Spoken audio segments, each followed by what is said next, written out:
Hello everyone, welcome to my channel. Today our topic is about logic functions, and here we are going to concentrate on IFNA and IFERROR.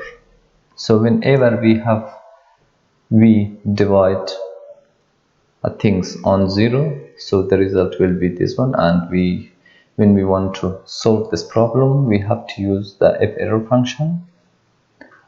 And here we have the working days and the salary we have here in A.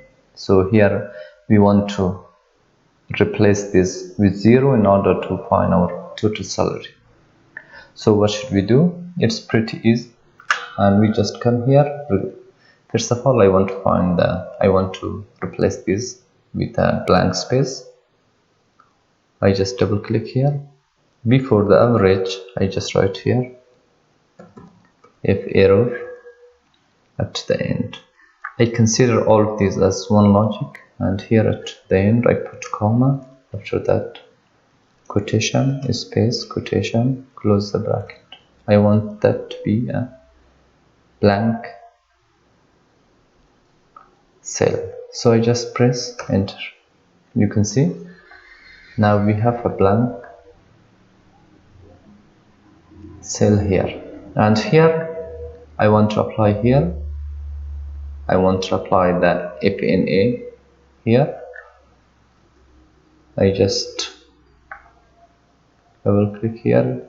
Before the VLOOKUP, I just type here IFNA, and at the end I just put comma. So here instead of FA we can have anything, so here I want to have 0. Just type here 0, close the bracket and enter. You can see now I have the total salary here, and these are 0.